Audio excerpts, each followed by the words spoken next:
warahmatullahi wabarakatuh. Nama saya Fatma Hamidah dengan di belakang 62 dari kelas 4B PBSI. Video ini saya buat untuk memenuhi salah satu tugas mata kuliah Strategi Pembelajaran Bahasa dan Sastra Indonesia dengan dosen pengampu Ibu Didah Nur Hamidah. Dalam video ini saya akan berusaha menjelaskan model pembelajaran atau metode pembelajaran debat. Berhasil tidaknya sebuah pembelajaran bergantung dengan metode yang dipakai seorang pengajar. Metode adalah suatu hal penting yang paling dibutuhkan oleh seorang guru dalam pembelajaran di kelas. Kegiatan belajar mengajar mengandung beberapa komponen di dalamnya, seperti tujuan pembelajaran, materi ajar, metode, alat, media, sumber, serta evaluasi pembelajaran. Semua hal tersebut sangat mempengaruhi proses hasil belajar. Dalam dunia pendidikan, terdapat berbagai macam metode pengajaran, yang di dalamnya penggunaannya harus disesuaikan dengan berbagai hal, seperti situasi dan kondisi kegiatan belajar mengajar sedang berlangsung, fasilitas yang tersedia, dan sebagainya harus disesuaikan dengan tujuan pendidikan yang hendak dicapai. Para guru tentu saja ingin senantiasa meningkatkan diri untuk meningkatkan mutu mengajar, serta menyampaikan bahan pengajaran kepada siswa sehingga mudah dipahami. Selain itu, guru ingin membuat proses pengajaran menjadi fungsional. Ini berarti seorang guru harus menguasai metode mengajar. Metode pembelajaran diartikan sebagai seluruh perencanaan atau prosedur maupun langkah-langkah kegiatan pembelajaran termasuk pilihan cara penilaian yang akan dilaksanakan. Selain itu, metode pembelajaran juga diartikan sebagai suatu prosedur atau proses, jalan atau cara tertentu untuk melakukan pembelajaran. Sedangkan debat diartikan sebagai suatu argumen untuk menentukan baik tidaknya usul tertentu yang didukung oleh satu pihak yang disebut pendukung atau afirmatif dan ditolak, disangkal oleh pihak lain yang disebut penyangkal atau negatif. Debat juga dimaknai dengan proses komunikasi untuk menyampaikan argumentasi karena harus mempertahankan pendapat yang disebut debat. Di sisi lain, debat merupakan pertentangan argumentasi untuk setiap isu. Pasti terdapat berbagai sudut pandang terhadap isu tersebut, seperti alasan-alasan mengapa seorang dapat mendukung atau mendukung suatu isu tersebut. Debat memberikan kontribusi yang besar bagi kehidupan demokrasi, tak terkecuali dalam dunia pendidikan. Di dunia pendidikan, debat bisa menjadi metode berharga untuk meningkatkan pemikiran dan perenungan, terutama jika anak didik diharapkan mampu mengemukakan pendapat yang pada dasarnya bertentangan dengan diri mereka sendiri.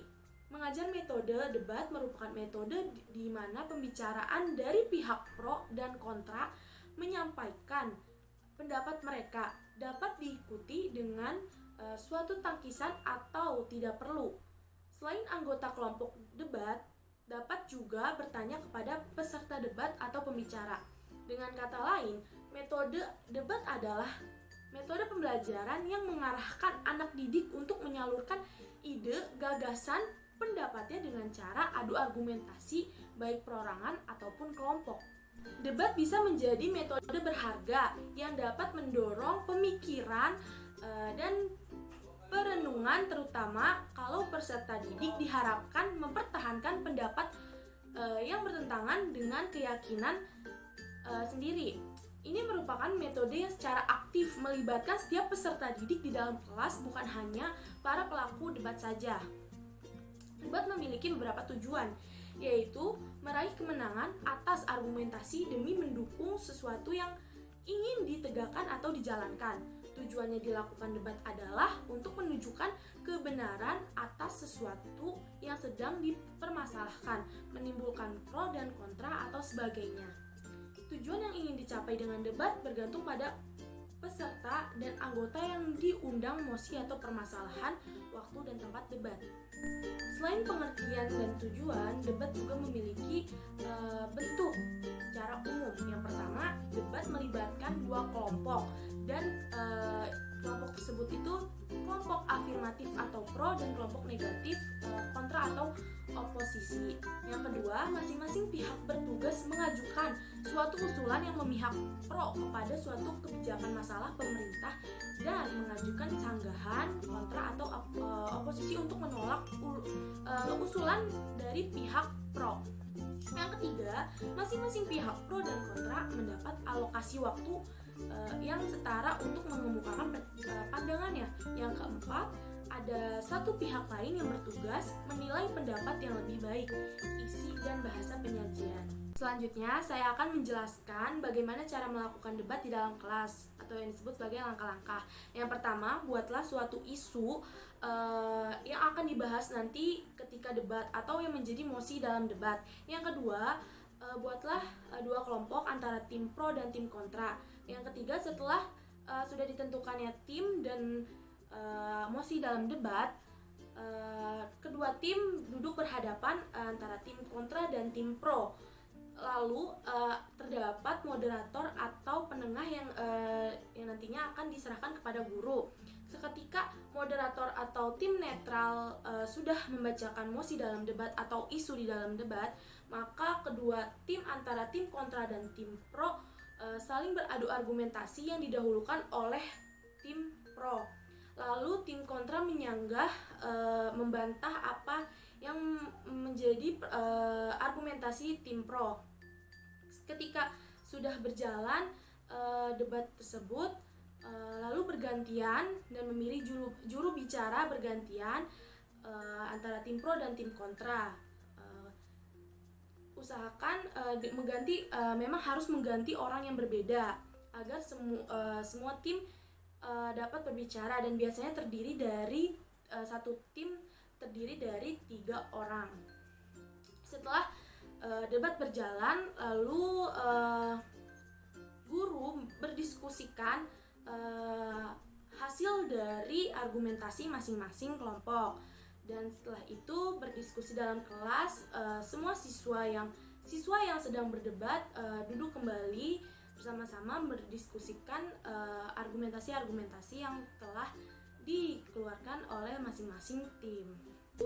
Setiap metode pasti mempunyai suatu kelebihan dan kekurangan. Terdapat kelebihan yang dimiliki oleh metode debat. Yang pertama, siswa menjadi kritis dalam berpikir.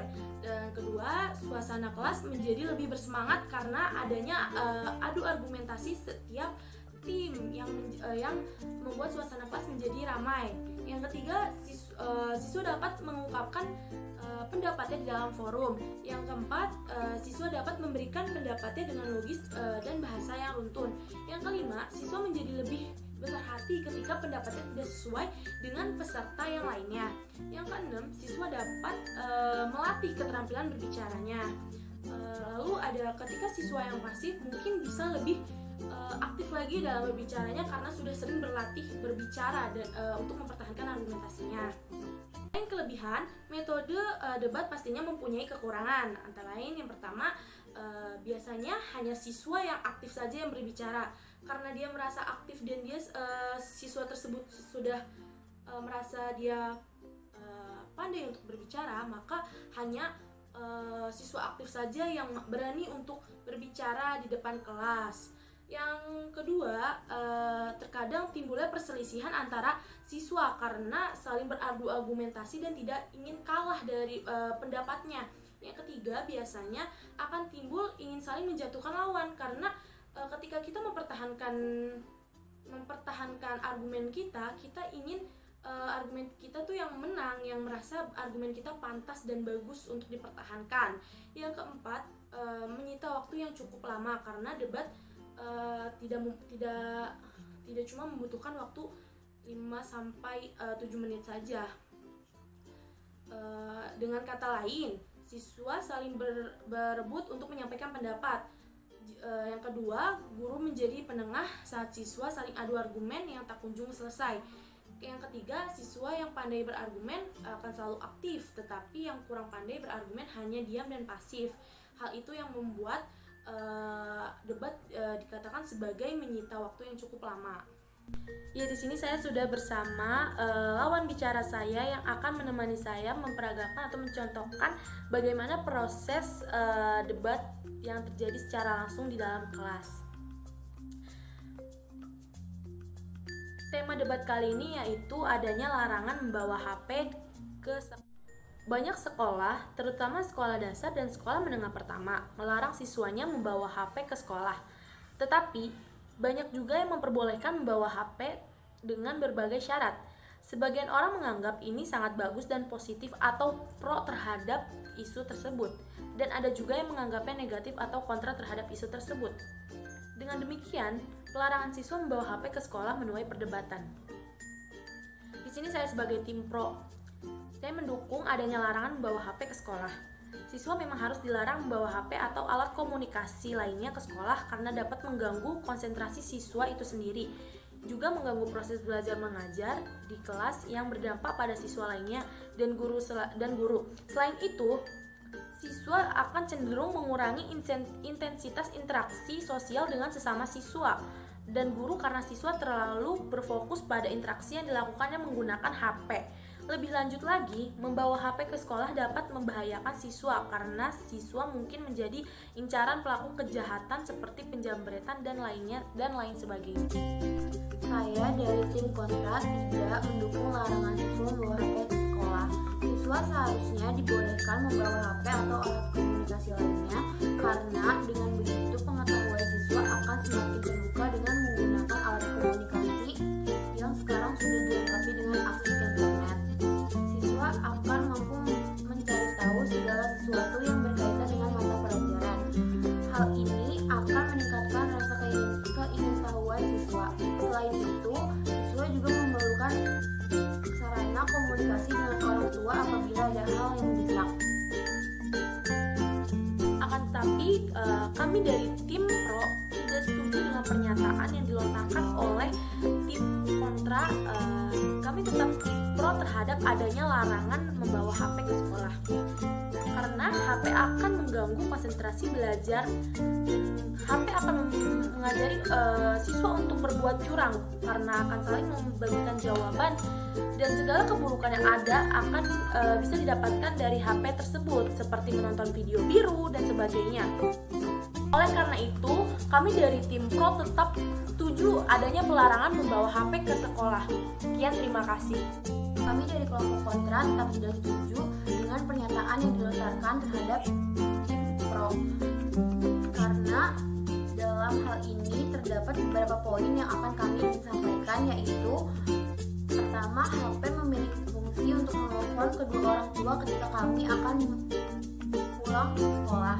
Yang kedua, HP yang terhubung ke internet akan memiliki akses yang lebih luas daripada buku paket atau buku cetak yang kami gunakan sehingga informasi yang didapat akan menjadi semakin lebih luas. Lalu setelah debat sudah berlangsung, sudah adanya argumen masing-masing dari tim, yaitu tim pro dan kontra, akan ada guru sebagai penengah atau tim netral. Sekian penjelasan dari saya dan contoh debat yang dilakukan di dalam kelas. Kurang lebihnya mohon maaf.